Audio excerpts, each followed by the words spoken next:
The Tech It Up Talk podcast aspires to educate, inform, and inspire educators from teachers to school leaders on tips, tools, and resources to support the integration of technology into classroom instruction. You ready? Here we go. You're listening to Tech It Up Talk with Dr. Mac, your host with the most passion for supporting educators from teachers to school leaders with the integration of technology into instruction. In this episode of Tech It Up Talk, I have a very special guest today joining us to talk about brain-based practices and how we can leverage brain-based practices to enhance student learning and their performance in the classroom. And joining me today, I have Shirley Posey. She is the co-founder of NeuroAdvanced Academics Incorporated, which is an educational firm using neuroscience-based practices to enhance academic learning, and they also facilitate professional development for educators. Shirley has been an educator for 11 years, including her role as a college professor and as Johns Hopkins University CTY sensory brain instructor. She has facilitated 11th grade biology at Imhotep Institute Charter High School since 2017 and is also the STEM planning coordinator. She earned her bachelor's in biology from Clark Atlanta University and her master's in medical science from Hampton University and is currently a doctoral student at Johns Hopkins University. She was named the 2020 Philadelphia Eagles and Exalta 2020 Teacher of the Year for the Tri-State for her contributions in STEM. She has been featured in TEDx Talks, featured as a speaker at the Dana Foundation Brain Awareness Week, along with other features in the Philadelphia Tribune, ABC Philadelphia, NBC Philadelphia, and the Liberty County Tribune.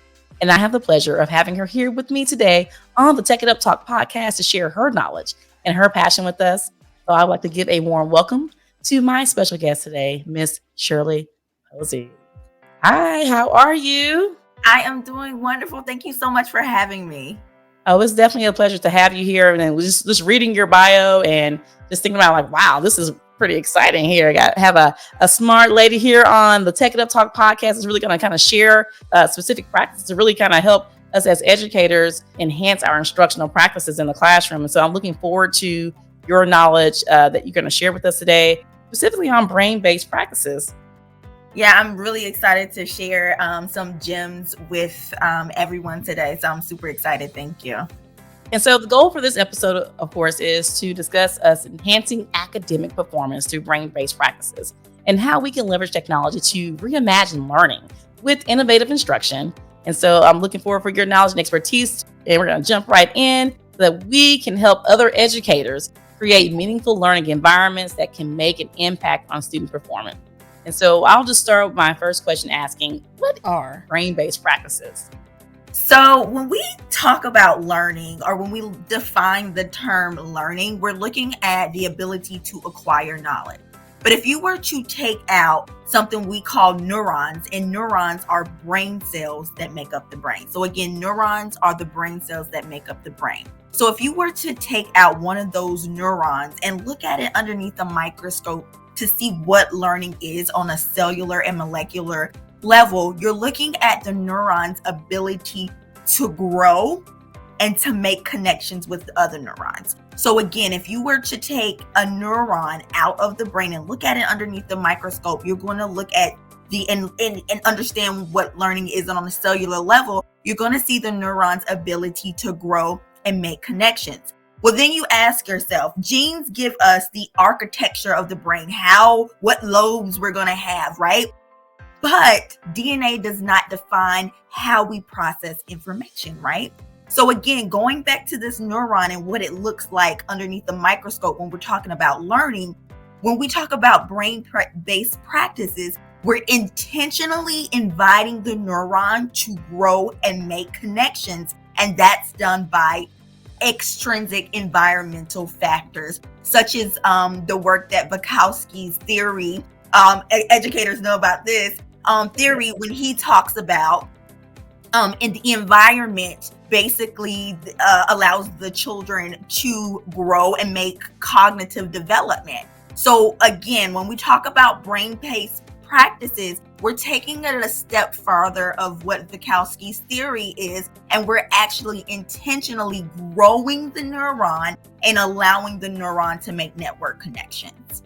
Oh, wow. Yeah, that kind of answered my next question because, if you're an educator, everyone knows about Vygotsky and working within a student's zone of proximal development. And so as I'm kind of hearing you talk about the brain piece, it kind of makes sense now of working within that student zone, because we don't want to stretch them too far. We want to help them to develop over time. So I really appreciate that breakdown. And so I'm hoping that explanation on the scientific level kind of helps us as educators kind of shape our practices when we are working with students. And now, why are these practices really essential in supporting student learning? So it's extremely essential because sometimes we allow with traditional norms of practices.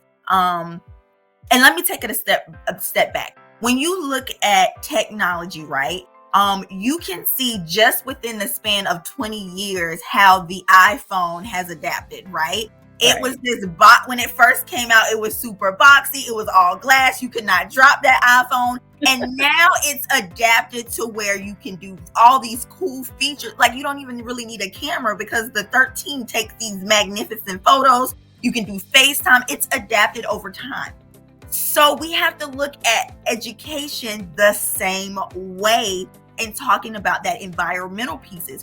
We have to cater to the needs of the times with technology, but then we also have to make sure our educational practices are becoming more innovative. So with this, with brain-based practices, the main thing that it helps to address is cultural diversity and cultural inclusivity, making sure that it adapts to all learning styles and that it's innovative, causing the scholar not just to understand concept of what's 4 times 4, but it's taking the 4 times 4 and how is it applicable to making it manifest in society, creating solutions and solving problems.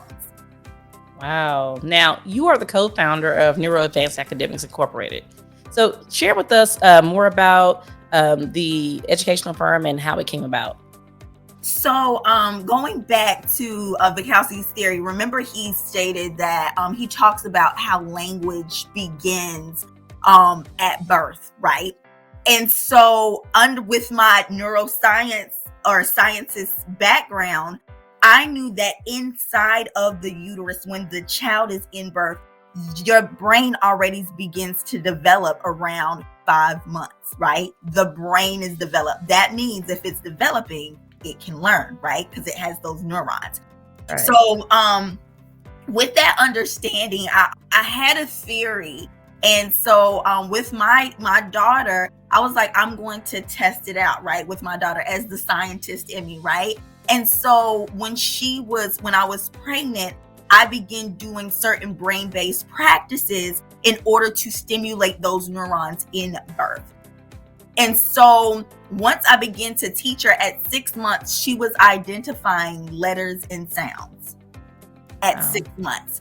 And so what happened was I then began to say, well, it's a need for this in the community, right? It's a need to begin to offer these practices to the community. And so that's how Neuro Advanced Academics began. A lot of parents were fascinated, like, oh my goodness, how do I begin teaching my child? How do I? And a lot of the practices that we use were very non-traditional. Like, I don't teach my clients, or neither did I teach my daughter, the alphabet song. Because really why do we want them to learn the alphabet and sounds? Because they can learn how to read and they can learn the language. So it didn't go in order A, B, C, D. It was randomly with the sounds and letters. And then we taught them merging it together. These letters can form words.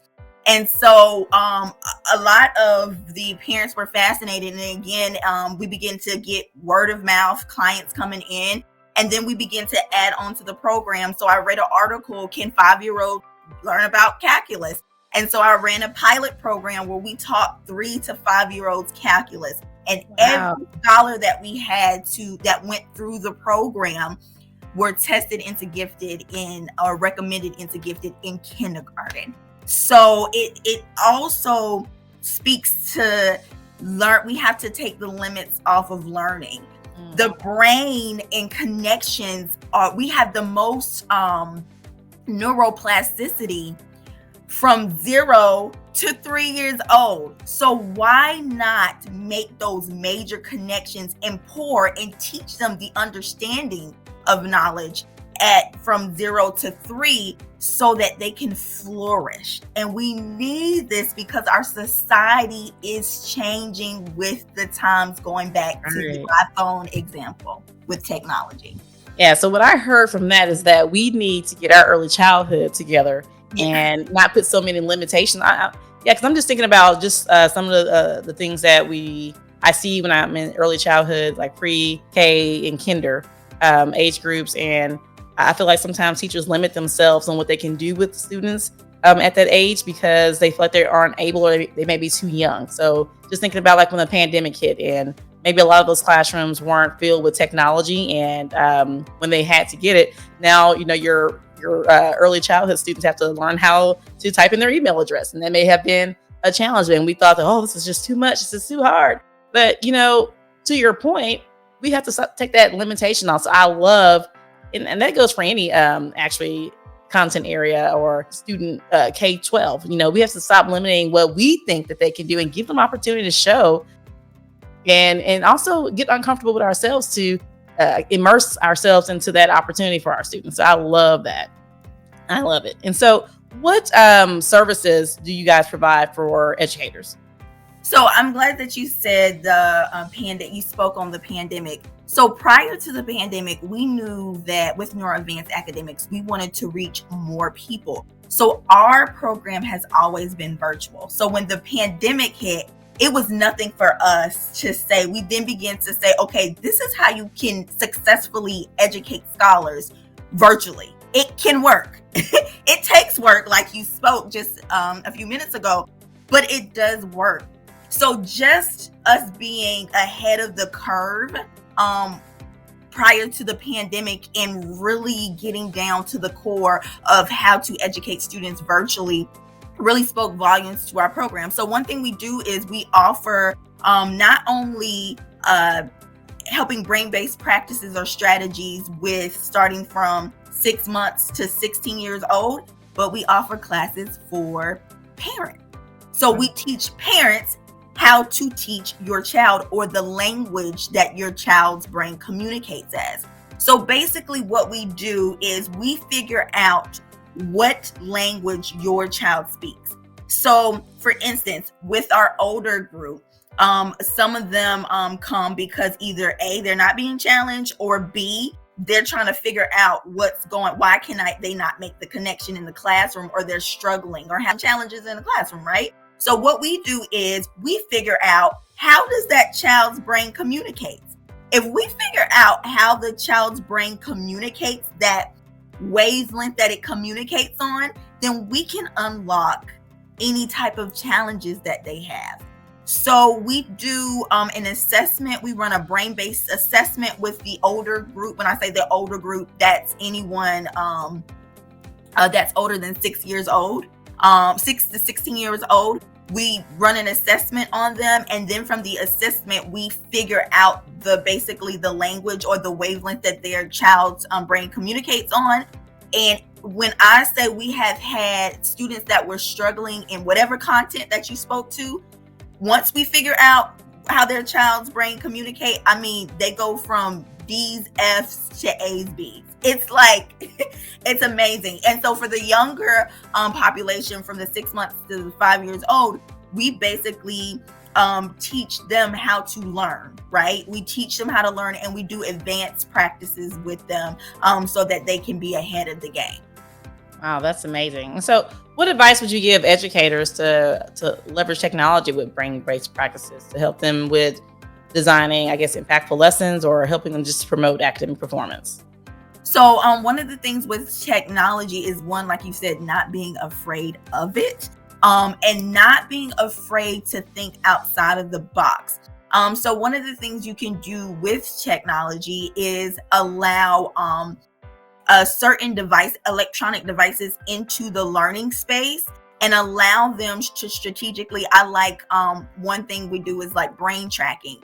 So it's following a dot from here to here to here, and that's increasing the synaptic growth within the scholars. So just simple things such as just incorporating electronic devices to basically do things that will grow the neuron is perfect. Luminosity, incorporating that into the classroom, such things like that is definitely extremely helpful when we talk about brain-based learning practices inside the classroom in combination with technology.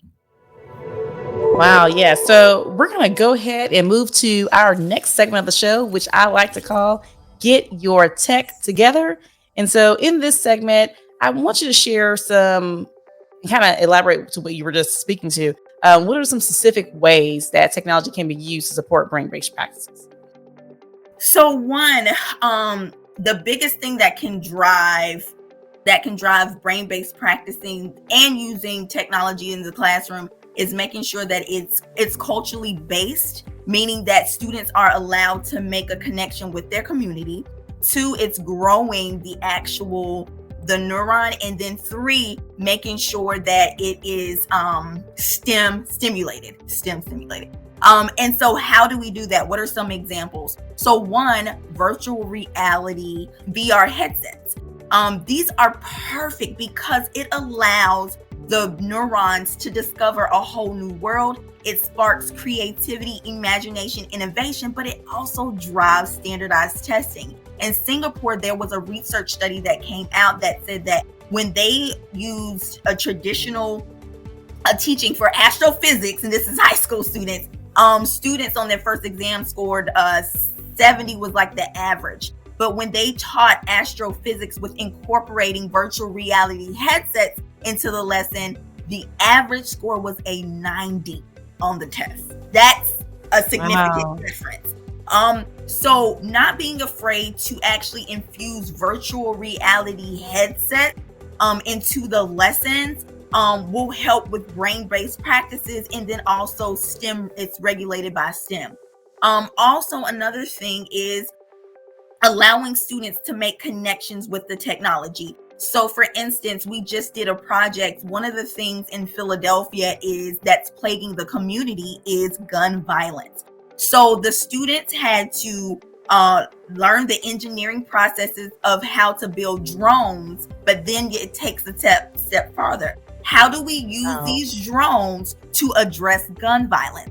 So the students built the drones with cameras, and then they came up with the strategies that said, hey, we can use these drones to go to the scene of the crime first, or we can use the psychology approach to, if they know that in the high impact crime areas that these drones are constantly used as surveillance, that will help to decrease crime. And then also the drones can be used to assess the gunshot wounds or the stab wounds of the unfortunate victims. And that can help probably to prevent or save a life.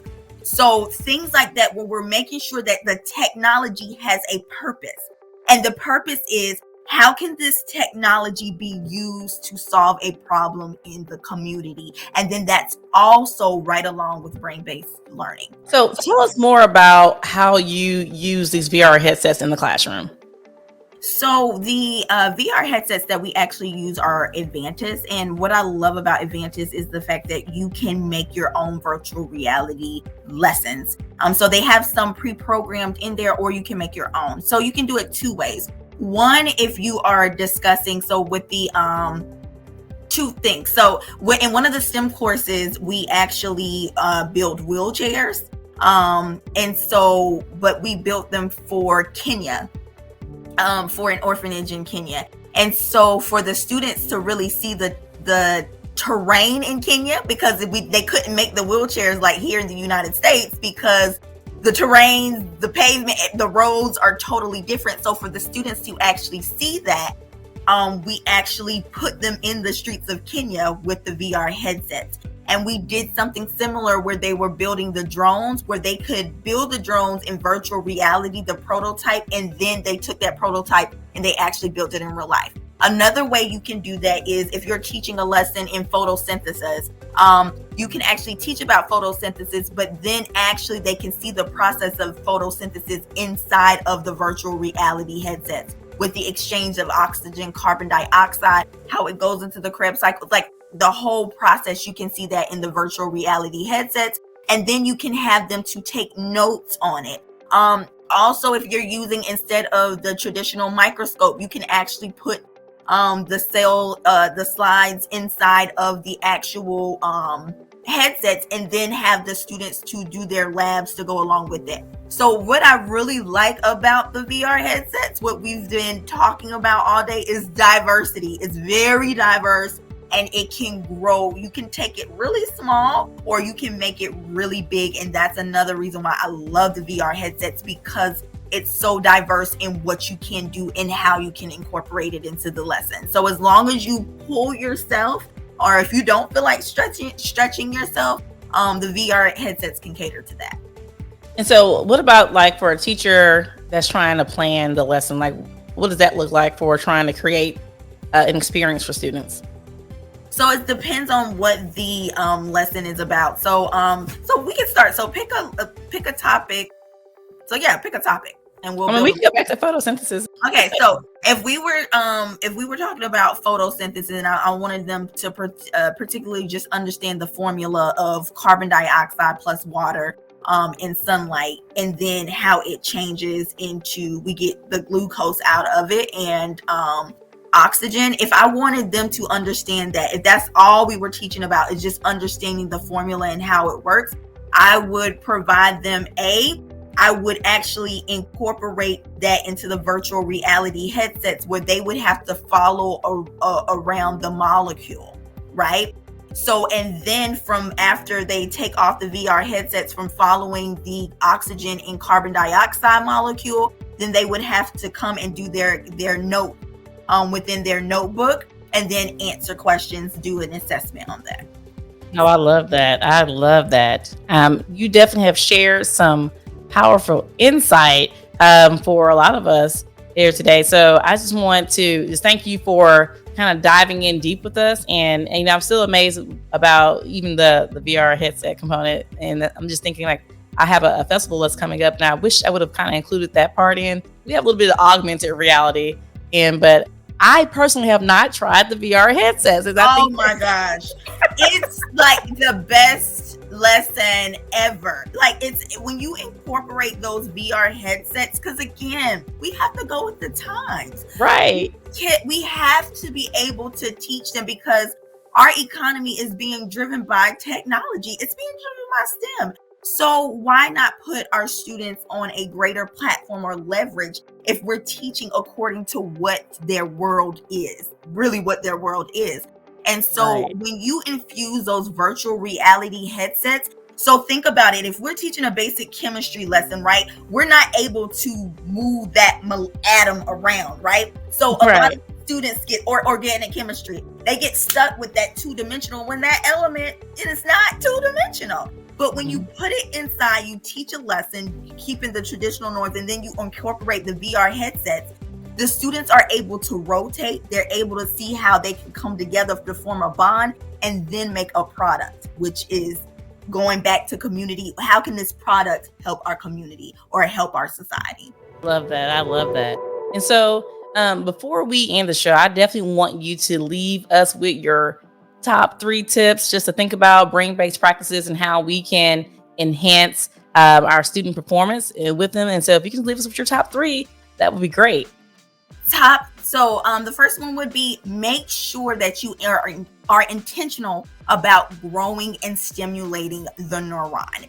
Not to be repetitive, because think about it. When you drive home, you don't think about how do I get home unless there's traffic. You don't think about how to get home. It's on autopilot. So if you're doing the same thing over and over again, it's not stimulating the neuron. So allow yourself to be flexible in your teaching practices, to think about how you can intentionally excite that neuron to grow and make connections, because that's the essence of learning. Step 2 is making sure that your lessons have a purpose, so that the students can see how the technology is applicable to solving problems in their community, not just locally, but globally, because that's what's driving the economy.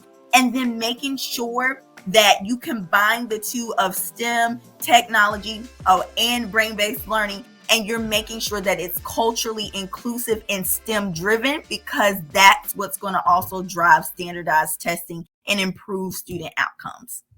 And also close the gap in underrepresented communities. Yes. Something I'm definitely passionate about, because we want to set all students to be able to compete in our economy and be able to flourish, and definitely close that gap in STEM with representation. And so a lot of what you said, I think, is really important, because I think that could be a supporting factor to kind of helping close that gap in starting early, and helping students to progress and develop within their own space, not really limiting what they can or cannot do. And so thank you so much, Shirley, for joining me today. I really appreciate all the knowledge you shared with us. And so before you go, if you could just share with everyone how they can connect with you and be a part of your learning network and grow from you like we have today. Yes, thank you so much, Dr. Mack, for this amazing opportunity and for this platform. If you would like to connect with me, you can connect with me at sposey@imhotepcharter.org. Again, that is sposey, SPOSEY, at imhotep, IMHOTEP, charter.org. Or you can find me on Instagram at Shirley L. Posey. That's Shirley, SHIRLEYELLEPOSEY. And that's the same thing for Facebook, Shirley L. Posey. And that's the same thing for LinkedIn, Shirley L. Posey. So I can be reached on all three platforms with Shirley L. Posey, or you can connect with me with my email at sposey@imhotepcharter.org. All right. Well, thank you for joining us today. And like I always like to say, tech may not always be easy, but it sure is fun.